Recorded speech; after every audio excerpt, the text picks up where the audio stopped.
자, 이런 상황에서 오늘 아침인가요? 배현진 의원이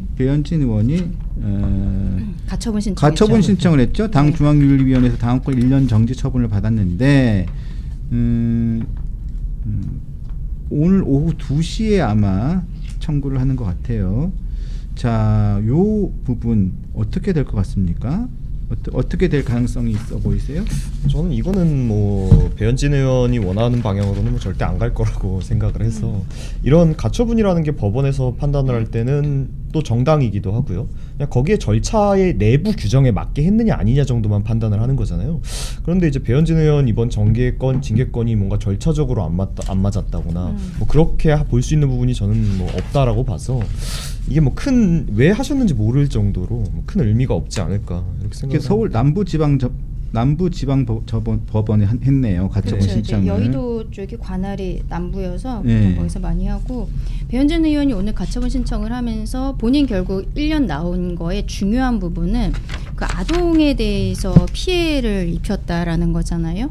그 부분에 대해서 본인이 사과할 의사도 이미 표명을 했다라는 얘기를 하더라고요. 근데 사과할 의사를 표명했다. 네, 근데 그거는 윤리위에서의 징계 과정에서 했던 얘기고 본인이 그 이제 캡처한 거를 올리고 그리고 삭제했을 때 그때 사과 메시지가 나갔던 게 아니에요. 그리고 윤리위에서 징계 수위를 결정할 때 본인이 사과하겠다는 의향을 보였던 것이 징계 수위를 낮추는 데 영향이 있었다라는 형태로 결정문이 나왔거든요. 네. 그래서 지금 이야기하고 있는 부분은 말씀하신 것처럼 절차에 있어서의 문제라고 보기는 어렵기 때문에 이거는 쉽지는 않을 것 같다라는 생각이 들고 어쨌든 이게 재심 청구를 해봤자 의미가 없을 것 같다라고 얘기한 거는 한동훈 전 대표랑 같은 상황이거든요. 저도 뭐 그럴 가능성이 높다라고 보고는 있습니다만 친한계 쪽에서는 계속적으로 좀 억울하다라고 이야기하는 것도 일견은 이해가 됩니다. 저도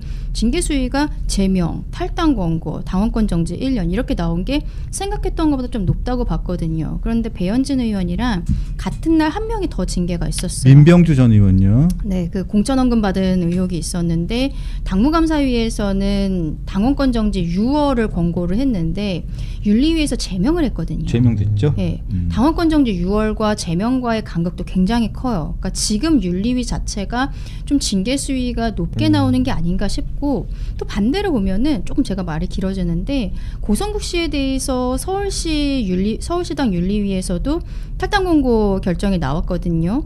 근데 이것도 저는 정무적으로 조금 잘못됐다고 생각하는 게 한동훈계에서는 한동훈 전 대표 징계 전에 윤리위원장 교체하니까 그게 징계 수위 높게 하려고 한 것 아니냐 이런 얘기를 했는데 똑같은 상황이었던 거예요. 서울시당도 이용호 전 의원에서 누가 봐도 친한계인 김경진 위원장으로 바꾸고 바로 탈당 권고라는 게 나왔던 거거든요. 그러니까 이런 것들은 조금 정무적인 미스판단이 있었다라는 생각도 아울러 합니다.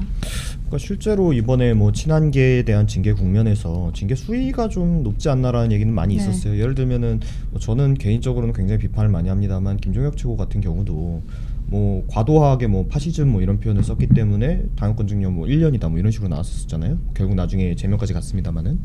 근데 그렇게 어떤 자당을 비판할 수도 저는 있는 거라고 생각을 하거든요. 그렇죠. 근데 그거가 어떻게 이렇게 중징계감이다라고는 생각하지 않는데, 근데 반대로 이번 배현진 의원 건 같은 경우에는 사실 윤리에서 충분히 처분을 받을 만한 행동을 좀 보이셨다라고 생각을 해요. 뭐 본인에게 좀 비판적인 말을 누군가 댓글로 달았다고 해서 그 사람의 자식이나 뭐 손자로 추정되는 뭐 이런 사람까지 끌고 와가지고 어떤 본인의 영향력을 이용해가지고 이 사람에게 비난의 화살을 돌리게 한다는, 이건 정치인으로서 이전에 사람으로서 조금 올바른 행동은 아니거든요. 그렇죠. 제 자식을, 제 아이를 그렇게 했다 그러면 제 입장이라면 좀 많이 화가 났겠죠. 그리고 만약에 그 처음에 이제 비판적인 댓글 다신 내용이 뭐 너무 과학했다거나 그러면 조금 그래도 이해가 안 되지만, 조금 달라질 수 있지만 그것도 그냥 뭐 좀 가만히 있어 요 정도였어요. 그러니까 뭐 과도한 비판이라고 보기 어려운 말인데 그렇게 반응을 하셨기 때문에 이거에 있어서는 뭐 윤리위에서 다르게 판단할 이유는 저는 없다라고 생각합니다. 저도 뭐 DM이나 댓글로 쌍시옷, 뭐 쳐죽일년 이런 거 오죠. 엄청 오거든요.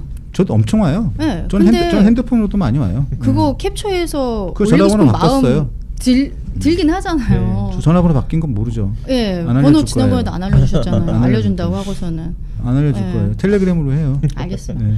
그러니까 이게 그런 생각이 들 수는 있는데 올리는 거에 있어서의 파장이나 특히 현직 의원이신 거잖아요. 그게 좀 경솔했다는 생각이 들고 그리고 저는 배현진 의원이 어쨌든 본인 1년 징계 나왔을 때 바로 한동훈 전 대표랑 국회 소통관에서 입장 표명을 했거든요. 일성은 그 아이에 대해서 미안하다는 메시지가 나왔어야 된다고 봅니다. 그리고 그 이후에 저에 대한 징계가 과도하기 때문에 여기에 대해서 문제 제기하겠습니다라고 이야기가 연결이 됐었어야 됐는데 아이에 대한 문제가 없는 거예요.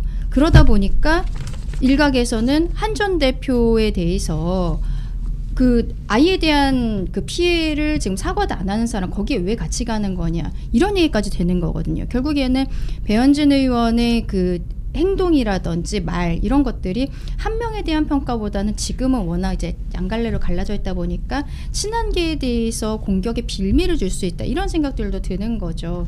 굉장히 좀 아쉬운 부분들이 크다 그렇게 봅니다. 그리고 공천 얘기를 자꾸 하는 것은 좀 저도 좀 그것도 그 부분도 좀 네. 안타까워요. 네. 그렇죠. 그게 좀 뭐 옆에서 봤을 때 좀 재밌었던 게 보통 흔히 얘기하는 이런 뭐 당내 계파 갈등 같은 거가 일어난 이유는 사실 대부분 공천이에요. 공천권을 가지고 일어나는 건데 설사 그렇다고 해도 뭐 싸우는 측이든 밀어내려고 하는 측이든 그게 공천 때문에 그렇다라고는 아무도 말을 안 하거든요. 실제로는 그렇더라 하더라도 그게 어떤 일종의 여의도 문법인데 이거는 반대로 이 사안 자체는 정말 전형적인 윤리적인 문제로 어떤 징계를 받아야 될 사안이잖아요. 그런 거에 지금 징계를 받고 계신데 본인이 먼저 뭐 공천이 어쩌고 이렇게 얘기를 하시는 게 뭐 좀 신선하긴 했습니다. 이게 공천 얘기는 저는 좀 지금 단계 얘기하는 게 안 맞다고 보는 게 당무검사위에서 당협위원장 한 30명 정도 교체 의견이 나왔어요. 그랬더니 그때 또 친한계에서는 이거 친한계 당협위원장 교체라는 거 아니냐. 그 명단 저는 보지도 못했는데 뭐 그런 이야기들을 하시더라고요. 근데 장동혁 대표가 모두 유임하겠다. 지금은 원팀이 돼서 지방선거 잘 싸워야 될 때다라고 메시지가 나갔단 말입니다. 그런데 또 이제 공천 이야기를 하는 것은 저는 글쎄요. 본인이 어쨌든 입장을 밝혀야 될 부분에 대해서는 밝히지 않고 불필요한 부분에 대해서 얘기하고 있는 게 아닌가 그런 생각이 들어요.